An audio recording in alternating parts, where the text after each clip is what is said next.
जो काफी सारा चैप्टर्स फिनिश हो चुका है, तो आप एक रिवीजन का शेड्यूल बना सकते हैं, टाइम टेबल। हालांकि आप उस जगह पर पहुंच चुके हैं, अगर हमारा लेक्चर अटेंड कर रहे हैं तो आपको टाइम टेबल बना करके देने की रिक्वायरमेंट नहीं है। टाइम टेबल बना करके देने की रिक्वायरमेंट नहीं है आपको, नहीं।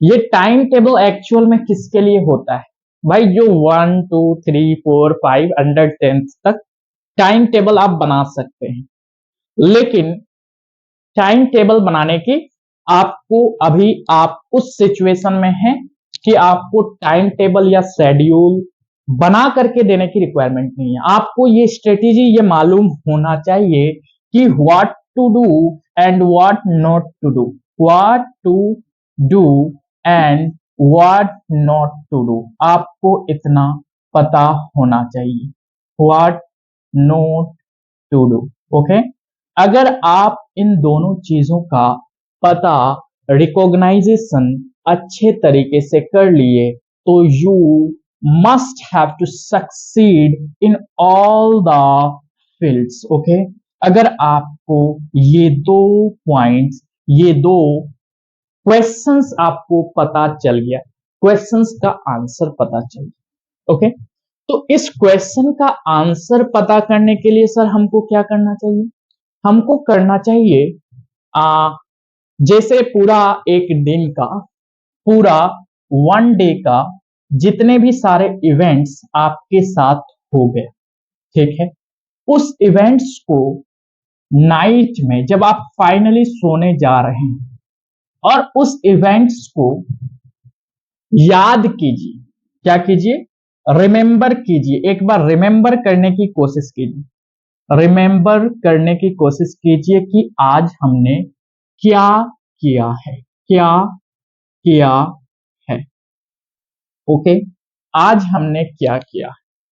जब आपको ये याद आ जाए कि आज आपने क्या किया है, तो आपका माइंड का स्टेबिलिटी, अगर आपका लाफिंग स्टेज में जा रहा है तो फिर आप सही डायरेक्शन में जा रहे हैं, ठीक है।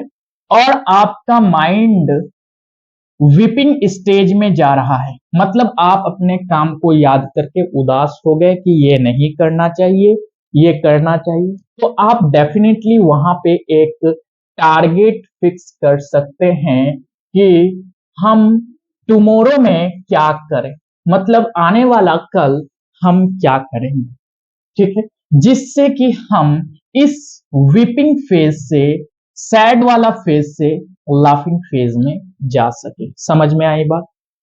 जैसे कि अगर सिंपल, जैसे आप बोलते हैं ना कि हर दर्द की दवा एक नहीं होता, बिल्कुल सही बात है कि हर दर्द की दवा एक नहीं होता। उसी तरह से अलग अलग इंसान है, अलग अलग इंडिविजुअल है, अलग अलग स्टूडेंट है, हर एक स्टूडेंट की माइंड की स्टेबिलिटी एक नहीं होता है। एक रिदम पर, प्रॉपर रिदम पर हर एक स्टूडेंट नहीं चल सकता। जैसे आप समझ लीजिए कि अगर हम कैंसर की बात करते हैं, तो कैंसर में दवाई कॉमन क्या है? सिस्प्लेटिन एंड टैक्सोल, है ना, cisplatin and taxol, cisplatin and taxol, ये एक जनरलाइज्ड आप बोल सकते हैं कि मेडिसिन है, ठीक है, जो कैंसर के ट्रीटमेंट के लिए काम आता है, जनरलाइज्ड मेडिसिन, ठीक है, नॉर्मल। लेकिन अगर सारा का सारा कैंसर इसी से ट्रीट हो जाता, मतलब कैंसर वाला पेशेंट सिस्प्लेटिन और टैक्सोल से ही ठीक हो जाता, तो कैंसर को डिवाइड करने की क्या जरूरत थी भाई? बेनिग्नेंट ट्यूमर और मैलिग्नेंट ट्यूमर में क्यों हमने डिवाइड किया? इसका मतलब ये कि सारा कैंसर का दवाई ये नहीं है, हाँ, ज्यादातर कैंसर का दवाई यही है, ठीक।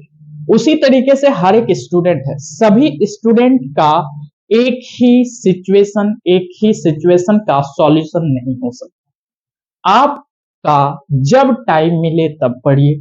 अब ये नहीं कि हमने भाई 5 से 6 बोल दिया कि आप स्टडी कीजिए, 5 से 6 आप बायो स्टडी कीजिए, बायो, एएम, ऑब्वियस सी बात है, एएम की बात कर रहे हैं।